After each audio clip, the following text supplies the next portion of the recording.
Good morning, Level Up listeners, and welcome back to the show. Last week, we armed ourselves against the dangers of debt. This week, we shift from defense to offense. We're not just surviving, we're starting to build.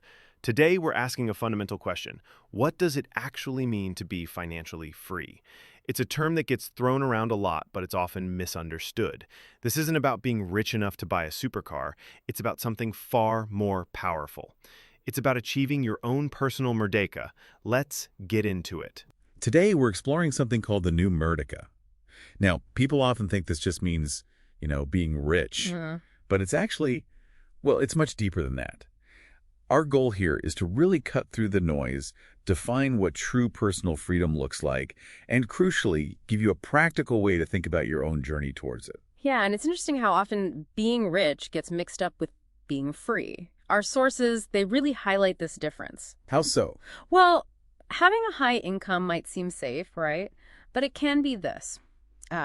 Fragile illusion. Think about a high earner, big salary, nice car, expensive place. Okay. But they're often trapped, golden handcuffs they call it, stuck in a high-stress job because their lifestyle costs so much. Maybe they've got debt. They just can't afford to leave. Right, that treadmill feeling. You earn more, you spend more. It's definitely not freedom. So let's clarify that. What does real financial independence, FI, actually give you? FI. It's a different mindset entirely. It happens when your passive income, that's money from your assets, like dividends or interest, maybe rent, when that income stream consistently covers your actual living costs. Without you having to work your main job for it. Exactly. And there's a way to measure this, the financial independence ratio.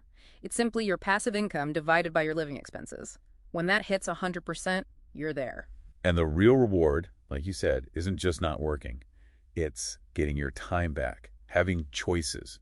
Work becomes something you choose to do, maybe, not something you have to do. That's the core of it. And it's a scale, too. You might hit financial security first, just needs covered, then move towards full financial freedom where your desired lifestyle is funded passively. Now, for many listening in Indonesia, this isn't just a nice idea. It feels, particularly urgent. There are unique pressures, right? A kind of modern gauntlet. That's a good way to put it. Why is it so critical now? Well, one huge factor is the sandwich generation. Yes, supporting both parents and children. Exactly. It's a strong cultural expectation supporting aging parents. We're seeing figures like 73% of Gen Z feeling guilty if they can't help family, and 66% worrying about their own future because of it. That's immense pressure, and it often leads to debt, doesn't it? It can, unfortunately. It becomes this perceived solution, but it's a dangerous path. And that pressure, it ties into the quarter-life crisis, too, which seems to hit young Indonesians hard. Financial worries are a major trigger, right? Yeah. Plus all the social media pressure, the FOMO. Absolutely. And layered on top of that is economic uncertainty, layoffs.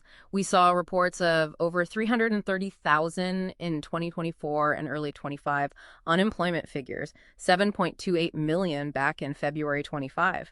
Wow. And this instability, it connects to some worrying trends like youth making up 40% of bad pinjol debt, those online loans. So building financial resilience isn't just aspirational, it's almost essential. Okay, so given all that context, Yeah. how do you actually start building this personal kemerdekaan? What's the roadmap? It has to start with knowing where you are now, a financial self-audit. Right, taking stock. How do you do that? 2 key numbers. First, your net worth.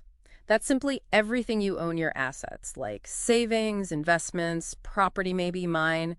Everything you owe your liabilities, like loans and debts, gives you a snapshot. Okay, assets minus liabilities. Got it. What's second? Your current FI ratio, we mentioned it before, passive income divided by expenses. This tells you exactly how far along the path you are right now. Even if it's low, it's your starting point. Knowing your starting point, then you need a destination, a target. You mentioned the 25X rule earlier. Yes, the 25X rule. It's a really useful way to quantify freedom. Your FI number, the amount you need invested to be free, is roughly your desired annual expenses multiplied by 25. So let's say you figure you need RP 10 million a month to live comfortably. That's RP 120 million a year. Okay, so RP 120 million times 25, that gives you an FI number of RP 3 billion. That's your target nest egg. It's based on being able to safely withdraw about 4% per year. That makes it very concrete. A clear number to aim for. Okay, so you have your position, you have your target. How do you actually build the passive income streams to get there, especially for Indonesians? Well, there are accessible options throughout Berharga Negara or SBN's government bonds. They're very low risk because they're government-backed, really stable, great for beginners. Good starting point. Yeah. What else? Maybe something with easier entry or more diversification. Definitely Rexidana mutual funds. The great thing there is you can often start with tiny amounts, like RP 5,000. You get instant diversification, professional management. It's very accessible. Okay, SBNs, Rexidana. What about stocks? Dividend-yielding stocks are another path.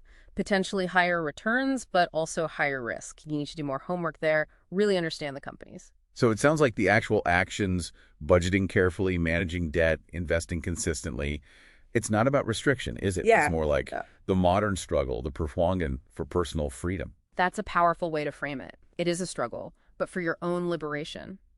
It reminds me of what Bung Hatta said. Something like, an independent Indonesia is only a condition to achieve the happiness and prosperity of the people. Ah, interesting connection. Financial independence. Think of it as your condition, the foundation that lets you pursue your happiness, your well-being, your purpose, not just chasing the next paycheck. So wrapping this up, Merdeka Financial really boils down to choice. Yeah. Owning your life, owning your time, which is, let's face it, our most limited resource. It's almost an act of self-preservation today. It truly is. So here's the challenge for you listening. Do the math. Calculate your FI number using that 25x rule, just knowing that target. That's a massive first step on your own path to freedom. And don't just stop at the number. Take a small action. Do that financial audit we talked about.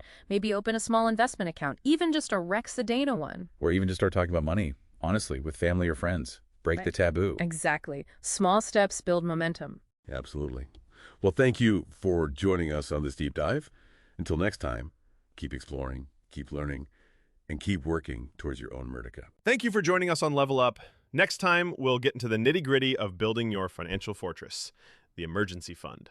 Until then, stay focused and keep leveling up.